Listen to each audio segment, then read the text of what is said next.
ঢাকা বিশ্ববিদ্যালয়ের B unit ভর্তি পরীক্ষায় ইংলিশ এমসিকিউতে 15-তে 15 পাওয়ার জন্য তোমাকে আজকের এই সুপার সাজেশনটা খুব সূক্ষ্মভাবে ফলো করতে হবে।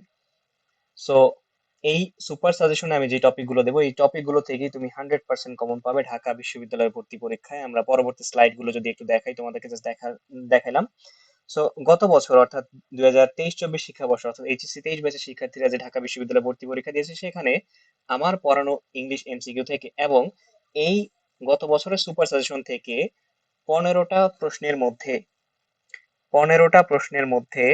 14টা এমসিকিউ কমন ছিল। 15টা প্রশ্নের মধ্যে 14টা এমসিকিউ কমন ছিল। তো এরই ধারাবাহিকতায় এই বছর তোমাদের জন্য অর্থাৎ এইচএসসি 24 ব্যাচের জন্য এই কোর্সটা লঞ্চ করলাম, DU 333 ইংলিশ কোর্স, যেখানে মাত্র 333 টাকায় তুমি ঢাকা বিশ্ববিদ্যালয়ের পূর্ণাঙ্গ প্রস্তুতি নিতে পারবে ইংরেজির। সো এই কোর্সটা তোমাদের জন্য গুরুত্বপূর্ণ, বাট তার আগে একটু ছোট ডিসক্লেমার দিয়ে নিই, যেহেতু ভিডিওটা হয়তোবা হাজার প্লাস স্টুডেন্টস দেখবে, হাজার হাজার শিক্ষার্থী আমাদের সুপার সাজেশন গুলো দেখে থাকে। সো 15 সেপ্টেম্বরের মধ্যে শুধুমাত্র প্রথম 100 জন ভর্তি হতে পারবে এই কোর্সে। 100 জনের বেশি 15 সেপ্টেম্বরের ভেতরে ভর্তি হতে পারবে না, হয়তো আমরা তারপরে এটা চাইলে বাড়ালে বাড়াতে পারি সংখ্যাটা, বাট 15 সেপ্টেম্বরের মধ্যে প্রথম 100 জনই শুধুমাত্র এই কোর্সে ভর্তি হতে পারবে। সো দ্রুত ভর্তি হয়ে নাও। যারা যারা এই ভিডিওটা এখন দেখছো, ভর্তি কিভাবে হবে সেই নিয়মটা পরে বলছি। আর যাদের মানে জানা দরকার একদম খুবই আর্লি, তাদেরকে বলি এই নাম্বারে কল দাও, কল দিলেই তোমাকে আমি বলে দেবো ভর্তির প্রসেস, অথবা তুমি ফেসবুক পেজে মেসেজ দাও ভিশনারি এডুকেটর। আমরা সাজেশনে চলে যাই। প্রথমে আমাদেরকে যে জিনিসটা দেখতে হবে সেটা হচ্ছে পার্টস অফ স্পিচ। আচ্ছা, এই কোর্সের ব্যাপারে পরবর্তীতে বলবো, এই যে ইম্পর্টেন্ট পয়েন্টগুলো নিয়ে আমরা আলোচনা করব, এগুলো কিন্তু খুবই গুরুত্বপূর্ণ। সো প্রথমে 1 নম্বরে হচ্ছে পার্টস অফ স্পিচ। এই পার্টস অফ স্পিচের ভেতরে আমরা যেগুলো পড়বো সেগুলো হচ্ছে পার্টস অফ স্পিচের ভেতরে আমরা পড়বো হচ্ছে পার্টস অফ স্পিচ আইডেন্টিফিকেশন পড়বো। আইডেন্টিফিকেশনের ভেতরে আবার তিনটা জিনিস আছে, এখানে আবার তিনটা জিনিস আছে। সেই তিনটা জিনিস কি কি? সেই তিনটা জিনিস হচ্ছে ওয়ার্ড আইডেন্টিফিকেশন, তারপর হচ্ছে আমাদের সেন্টেন্স থেকে পার্টস অফ স্পিচ আইডেন্টিফাই করতে হবে সেটা, এবং হচ্ছে অ্যাট লাস্ট অপশন আইডেন্টিফিকেশনটা। এবং এগুলো কিন্তু ওই DU 333 যে কোর্সটা দেখলা তুমি, DU 333 কোর্সে তোমাকে পুঙ্খানুপুঙ্খ ভাবে শিখিয়ে দেওয়া হবে, কোনো সমস্যা নেই। এরপর থাকবে হচ্ছে ডেরিভেটিভস, ডেরিভেটিভসটা পড়তে হবে। তারপর ওয়ার্ড অর্ডার ইন অ্যাডভার্ব, এটা খুবই গুরুত্বপূর্ণ। এই যে এমপিটি রুলটা তুমি দেখতেছো, এই যে ম্যানার, প্লেস, টাইম, সংক্ষেপে আমরা জানি এমপিটি, এটা তোমার কয়েকটা জিনিসের জন্য গুরুত্বপূর্ণ। 1 নাম্বার হচ্ছে তোমার এটা এমসিকিউ এর জন্য গুরুত্বপূর্ণ। 2 নাম্বার হচ্ছে এটা রাইটিং পার্টের জন্য গুরুত্বপূর্ণ তোমার। কেন গুরুত্বপূর্ণ? এটা যারা যারা ফ্রি হ্যান্ড রাইটিং মোটামুটি লেভেলেরও পারো তাদের অ্যাটলিস্ট বোঝা উচিত। তো পার্টস অফ স্পিচ থেকে এই কয়েকটা টপিক জানলেই তুমি এখান থেকে ভালো পরিমাণ অ্যান্সার করতে পারবে। আরেকটা বিষয় বলি, সেটা হচ্ছে English text book A to Z post mortem ক্লাসও কিন্তু এই DU 333 কোর্সে থাকবে। তার মানে ইংলিশ টেক্সট বুক থেকে তোমাদের যতগুলো আইটেম থাকতে পারে, যেমন ধরো ইংলিশ টেক্সট বুক থেকে তোমাদের কি কি দিতে পারে। উম, আমরা যদি বলি যে হচ্ছে স্পেলিং যদি থাকে, হ্যাঁ স্পেলিং এখানে কভার হবে। আমরা যদি বলি এখানে প্রেপোজিশন কি থাকবে, হ্যাঁ এখানে প্রেপোজিশন থাকলে থাকতে পারে। তো ভাবি যদি দেয় প্রেপোজিশন, আমরা কি করবো? আমরা কি বসে থাকবো? অবশ্যই না। আমরা এই ইংলিশ পোস্টমর্টেম ক্লাসগুলো করার মাধ্যমে অ্যান্ড ডেমো ক্লাসে অবশ্যই পোস্টমর্টেম ক্লাসের আমি লিঙ্ক দিয়ে দেবো, আমাদের দি আনফরগেটেবল হিস্ট্রি প্যাসেজটা পোস্টমর্টেম ক্লাসের। সো ওইটা দেখে নিবে, দেখলে বুঝতে পারবে যে কিভাবে পোস্টমর্টেম করতে হয়, প্যাসেজকে চুজ আর বিশ্লেষণ করে পড়তে হয়। তো এখান থেকে স্পেলিং দেখ, সিনোনিম, অ্যান্টোনিম যাই দেখ, প্রেপোজিশন আমরা সবগুলো অ্যান্সার করতে পারবো। সো এরপর সেকেন্ডলি গুরুত্বপূর্ণ যে আইটেমটা রয়েছে সেটা হচ্ছে মডিফায়ার। হ্যাঁ, মডিফায়ারের ক্ষেত্রে দুইটা বিষয় জানতে হবে আমাকে, সেটা হচ্ছে মডিফায়ার কাউন্টিং এবং ড্যাংলিং মডিফায়ার। ড্যাংলিং মডিফায়ার আসলে আসতে পারে, না আসলে নাই, এটার সম্ভাবনা হচ্ছে 10%। ঠিক আছে, এটা সম্ভাবনা 10%, বাট এই যে মডিফায়ার কাউন্টিং এটা খুবই গুরুত্বপূর্ণ। 18 সালে কিন্তু দিছিল মডিফায়ার কাউন্টিং, অর্থাৎ একটা সেন্টেন্স তোমাকে দিবে এবং বলবে এই সেন্টেন্সে কয়টা মডিফায়ার আছে, দুইটা, তিনটা, চারটা, পাঁচটা, এরকম দিবে চারটা অপশন। 18 সালে যে সেন্টেন্সটা ছিল সেখানে দুইটা মডিফায়ার ছিল, দ্যাটস ওয়াই ওইখানে অ্যান্সার হচ্ছে দুই। বাই দ্য ওয়ে এখানে 2 নম্বরে মডিফায়ার দেওয়া হয়েছে। So, যাই হোক, তো 3 নম্বরে জিরান্ড ভার্সাস পার্টিসিপল, এটা তোমাদেরকে খুব ভালো করে জানতে হবে, জিরান্ড এন্ড পার্টিসিপলটা। ওকে, এন্ড এইটা জানার জন্য আমার একটা 10 থেকে 15 মিনিটের ক্লাস করলে তুমি পৃথিবীর যে কোনো সেন্টেন্স থেকে জিরান্ড পার্টিসিপল নির্ণয় করতে পারবা। Varsity letter on varsity question তো দূরে কথা, ভার্সিটি কোশ্চেন যা দিব এখান থেকে আসবে 100%। যদি জিরান্ড পার্টিসিপল থেকে কোশ্চেন দেয় তো এখান থেকে আসবে। এরপর অল ভার্বস ইন ডিটেলস, তো এই ভার্বের ব্যাপারটাও সেম। ভার্ব আমি যা করাবো তুমি পরীক্ষায় হুবহু তাই পাবে। এই যে এই কোর্সে DU 333 কোর্সে আমি যা করাবো তোমাদেরকে তুমি হুবহু তাই পাবা। এই ভার্বস এর মধ্যে পজিটিভ ভার্ব বলো, লিঙ্কিং আছে। পজিটিভ ভার্ব পড়ার জন্য তোমাদেরকে 2.5 ঘন্টা 2 ঘন্টা সময় ব্যয় করার দরকার নেই। আমি তোমাদেরকে মাত্র গ্যারান্টি দিয়ে বলছি, মাত্র 5 থেকে 7 মিনিট পজিটিভ ভার্ব ট্রিক শেখাবো। তুমি ভার্সিটির যে কোনো প্রশ্নে একটা প্রশ্নও তোমার আটকাবে না পজিটিভ ভার্ব সলভ করতে গেলে। ঠিক আছে, ট্রাস্ট মি। এবং যে 2-3টা ইউনিক নিয়ম আছে, হ্যাঁ 2 থেকে 3টা এখানে কিন্তু ইউনিক নিয়ম আছে। তো সেই 2-3টা ইউনিক নিয়ম তোমাদেরকে কাভার করে দেবো এই এই জায়গায় যখন আমি ক্লাস নেবো তখন। তো এরপর 5 নম্বরে যে জিনিসটা গুরুত্বপূর্ণ সেটা হচ্ছে sentence sequence of tense. Sequence of tense আমি কি গত বছর সাজেশন দিয়েছিলাম? আমি দেই নাই। ঢাবি কি দিছিল? ঢাবিও দেয় নাই। এবার আমি দিছি, ঢাবি কি দিবে? আমি দিছি, ঢাবি দিতে পারে। That's it. তো 6 নম্বরে হচ্ছে ভয়েস এন্ড ন্যারেশন তোমাদেরকে পড়ে ফেলতে হবে, এটা আসার সম্ভাবনা রয়েছে। 7 নম্বরে হচ্ছে স্পেলিং, সিনোনিম, অ্যান্টোনিম, এগুলো জানতে হবে। এন্ড আমরা এখন আমাদের 8 নম্বরে চলে যাবো। 8 নম্বরে হচ্ছে সেন্টেন্স আইডেন্টিফিকেশন। এবং সেন্টেন্স আইডেন্টিফিকেশনটা আমি কিন্তু বারবার বলে থাকি। সো গত বছর আমি সাজেশন দিয়েছিলাম এবং এটা 100% কমন আসছে। গত বছর তুমি যাও সুপার সাজেশন দেখো, যারা যারা এই আজকের এই ভিডিওটা দেখছো তারা সুপার সাজেশন দেখো। আমি সেন্টেন্স আইডেন্টিফিকেশনটা দিছিলাম সাজেশনে এবং এটা কমন ছিল। এবং প্রাইভেট ব্যাচে আমি যে জিনিসটা করাইছিলাম দেখো, গত বছর যেই টেকনিকটা ওরা খাটাইছিল সেটা হচ্ছে, আমরা কি জানি, আমরা তো সবাই জানি না, অ্যাসার্টিভ সেন্টেন্স। তো অ্যাসার্টিভের যে আরেকটা নাম আছে, অ্যাসার্টিভের যে আরেকটা নাম আছে হচ্ছে ডিক্লারেটিভ সেন্টেন্স। এটাও কিন্তু প্রাইভেট ব্যাচে খুব সুন্দর মতো আমি করিয়ে দিয়েছিলাম। এরকম সূক্ষ্ম সূক্ষ্ম ইনফরমেশন গুলো আমি দেই জন্যই যারা আমার স্টুডেন্ট রয়েছে তারা পরীক্ষায় কমন পায়। ঠিক আছে, দ্যাটস ইট। এবং কোচিং এ কিন্তু মনে রাখবে যে ফোকাস ইউসেজ আইকন প্লাস বা যেই কোচিং এ তুমি বলো না কেন, কোচিং এ তোমাকে হিউজ পরিমাণ টপিক পড়াবে। আরে এই বড় বড় ধরো তোমার, তুমি 1000 পৃষ্ঠার একটা বই কেমনে মনে রাখবা বলো? আর 1000 পৃষ্ঠা থেকে কোশ্চেন দিবে দিবে না। তো এই জায়গায় যে জিনিসটা বুঝতে হয় সেখানে হচ্ছে এই জিনিসটা বুঝতে হয়। এই যে এরিয়া মার্কিং দেখতেছো, হ্যাঁ এই যে এরিয়া মার্কিং জিনিসটা যদি তুমি বোঝো না, তাহলে তোমার 1000 পৃষ্ঠার একটা বই পুরাটাই মুখস্থ করতে হবে না, এখান থেকে জাস্ট ইম্পর্টেন্ট টপিক মুখস্থ করতে। তেমনি কোচিং এর যে হচ্ছে শীট, ঠিক আছে, যে কোচিং এর যে তোমাদের যে শীট টিট দিবে, এই শীট থেকে এত শীট তো তোমার পড়ার দরকার নেই। যা যা পরীক্ষা আসে সেটা তোমাকে জানতে হবে, ততটুকু শুধু পড়তে হবে। অনেকেই বেশি পড়ে বাট ভুলভাল জানে অথবা মনে থাকে না, যার কারণে পারে না পরীক্ষার মধ্যে অ্যান্সার করতে। আবার অনেকেই টু দা পয়েন্ট পড়াশোনা করে, সে পরীক্ষার মধ্যে কমন পায় এবং ভালো রেজাল্ট করে। এই পার্থক্যটা তোমাদেরকে বুঝতে হবে।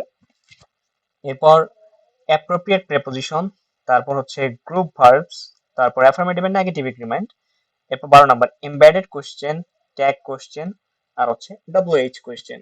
তো ডব্লিউএইচ কোশ্চেন কিন্তু আমি বারবারই সাজেশনে দিই, গত বছর যা তুমি দেখো আমি সাজেশনে দিয়েছি। এবং ডব্লিউএইচ কোশ্চেন থেকেই গত বছর 2টা প্রশ্ন আসছে।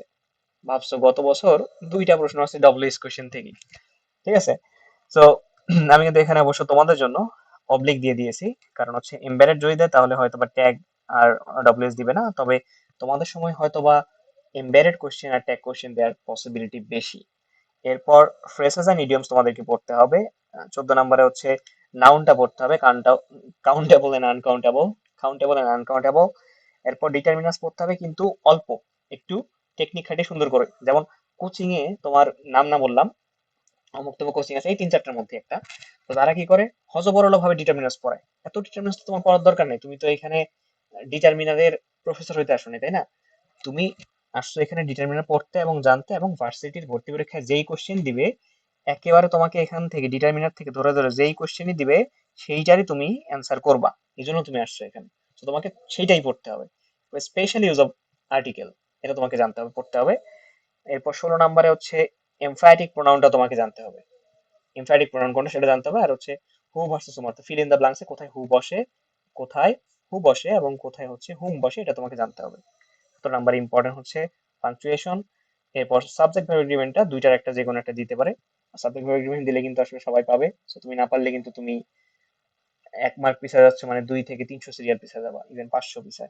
সো যাই হোক, এরপর 18 নাম্বারটা গত বছর আমি দেই নাই, ঢাবিও ভর্তি পরীক্ষায় দেয় নাই, এই বছর আমি দিলাম, হয়তো বা ঢাবি দিতে পারে, বাট দিলে একটা টেকনিক খাটাবে তারা, হয়তো সরাসরি 1 ওয়ার্ড সাবস্টিটিউশন না দিয়ে তারা চাইলে হচ্ছে আরেকটা টেকনিক খাটিয়ে তোমাদেরকে এভাবেও দিতে পারে, ফিল ইন দা ব্লাঙ্কস। তো ফিল ইন দা ব্লাঙ্কস হিসেবে তোমাকে 1 ওয়ার্ড সাবস্টিটিউশনটা ঢাবি চাইলে দিতে পারে। তো এই হচ্ছে ফুল সাজেশন। এই টপিক গুলো যদি তুমি পড়ো, আচ্ছা আরেকটা জিনিস তোমাকে জানতে হবে, সেটা হচ্ছে প্রোনোমিনাল অ্যাডজেক্টিভ। সেটা কি? সেটা হচ্ছে প্রোনোমিনাল NAL, প্রনোমিনাল, অ্যাজেক্টিভ। এই কয়েকটা জিনিস জানলে, প্রনোমিনাল, অ্যাজেক্টিভ, এই কয়েকটা জিনিস জানলে, এটা কিন্তু হচ্ছে আমার আসলে প্রাথমিক সাজেশন প্রত্যেক বছরই। এখানে যদি আমি তোমাদেরকে লিখে দেই, এখানে যদি তোমাদেরকে আমি লিখে দিই, এটা কিন্তু আমাদের হচ্ছে প্রাথমিক সাজেশন প্রত্যেক বছরই, প্রাথমিক সাজেশন এটা। তো প্রত্যেক বছরই আমরা 2 থেকে 3টা সাজেশনের ভিডিও আপলোড করি এবং লাস্টের দিকে আমি বলে দিই, এবং লাস্টের যেটা থাকে সেটাই অ্যাকচুয়ালি মেইন হয়। সো এটা কিন্তু একটা প্রাথমিক সাজেশন তোমাদের জন্য। সো এখন যারা চালাক তারা কি করবে, তারা হচ্ছে এই সবগুলো টপিক কমপ্লিট করে ফেলবা, এবং মনে রাখবা কোচিং এ কখনো এই সমস্ত টপিক তুমি ওই অল্প কয়েকটা ক্লাসে, ওই অত শর্ট লেন্থের ক্লাসে কমপ্লিট করতে পারবে না। আবার শর্ট লেন্থের ক্লাস না, কোচিং এর ক্লাস অনেক বড়, আর ওখানে শেখা হয় কম, ইফেক্টিভ কোনো জিনিস হয় না আর কি। ঠিক আছে? তো তুমি চাইলে কি করতে পারো, সারা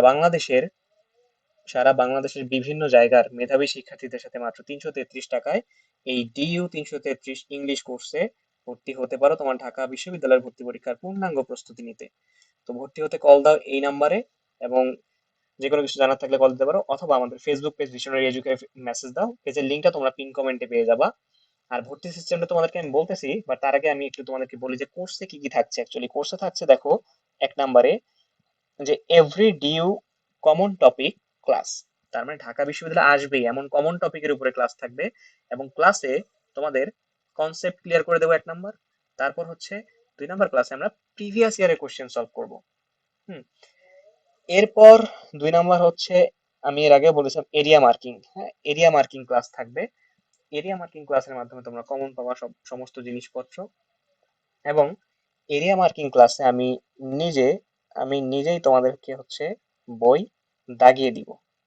আমি নিজেই তোমাদেরকে হচ্ছে বই দাগিয়ে দিব এরিয়া মার্কিং ক্লাসে। আমার মনে হয় না যে মানবিকের কোনো টিচার বা মানবিকের কোনো স্টুডেন্ট এরিয়া মার্কিং নিয়ে এত চিন্তা ভাবনা করে। এটা জেনারেলি কারা করে, তারা যারা হচ্ছে ধরো মেডিকেলের প্রিপারেশন নেয়, যারা, তারাই মেনলি আসলে এগুলো করে। সো সায়েন্সের স্টুডেন্ট তো এখানে পরীক্ষা দিবা, তাই না? তো এরিয়া মার্কিং জিনিসটা তুমি বোঝো। তো তোমরা এই জিনিসটা ইউটিলাইজ করতে পারবা। এরিয়া মার্কিং আমি তোমাদেরকে দাগাই দেবো, নাম্বার জেন্ডার দাগাই দেবো, তারপর হচ্ছে সিঙ্গুলার প্লুরাল যেগুলো ইম্পর্টেন্ট সেগুলো দাগাই দেবো। বিইউপি তে গত বছর 6 থেকে 7টা একদম হুবহু কমন আসছে আমাদের সেকেন্ড এক্সাম থেকে। তো এত সমস্ত অ্যাচিভমেন্ট কেন, তোমাদেরকে ভালোভাবে দাগায় দেওয়ার জন্য, ভালোভাবে তোমরা যেন পরীক্ষা দিতে পারো। এরপর থার্ডলি, 50+ এক্সাম থাকবে এই কোর্সে, এবং প্রত্যেকটা এক্সামের উপরে সলভ ক্লাস হবে, এবং সলভ ক্লাসে এক্সপ্লেইন করে তোমাদেরকে প্রত্যেকটা জিনিস বুঝিয়ে দেওয়া হবে, কোনটা কেন হলো কোনটা কেন হলো না। এরপর লাস্টলি পাচ্ছ তুমি মোস্ট ইম্পর্টেন্ট 1500+ কোয়েশ্চেনের সলভ ক্লাস ব্যাখ্যা সহ। তো এই যে এতগুলা প্রশ্ন তুমি পড়লা, এবং যেহেতু হচ্ছে এখানে আমার এক্সপিরিয়েন্সটা দেখো, যেহেতু কম এক্সপিরিয়েন্স না, ঠিক আছে, বিগত 2 3 4 বছরের এক্সপিরিয়েন্স একটা। তো এই এক্সপিরিয়েন্সের আলোকে এত গোছানো একটা প্রস্তুতির মাধ্যমে তোমার ঢাকা বিশ্ববিদ্যালয়ে তোমার ঢাকা বিশ্ববিদ্যালয়ের চান্স অবশ্যই অবশ্যই কনফার্ম হবে, কারণ তুমি ইংরেজিতে ভালো করবা। ইংরেজিতে অ্যাটলিস্ট পাস করবা, পাস করলে তোমার চান্স কনফার্ম। তারপর ইংরেজিতে যখন তুমি হচ্ছে টপ মার্ক তুলবা, তখন অবশ্যই তুমি চান্স পেয়ে যাচ্ছ। সো দ্যাটস, এবং তুমি টপ পজিশনে যাবা। 1 থেকে 100 মিনিটে ধরো গেলা, বা 1 থেকে 500 মিনিটে গেলা, এরকম একটা টেন্ডেন্সি তোমার মধ্যে নিয়ে আসতে হবে। That's it.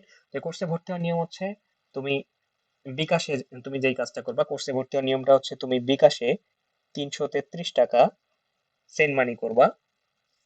কোন নাম্বারে?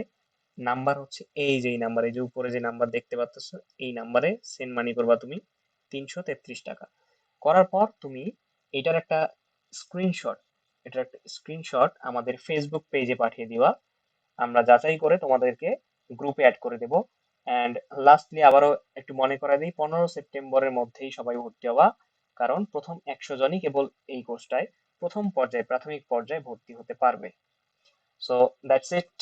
অ্যান্ড সবাই ভালোভাবে পড়ো, এবং হচ্ছে কোচিং এর আগেই কোর্সটা কমপ্লিট করার জন্য অবশ্যই DU 333 ইংলিশ কোর্সে জয়েন হয়ে নাও।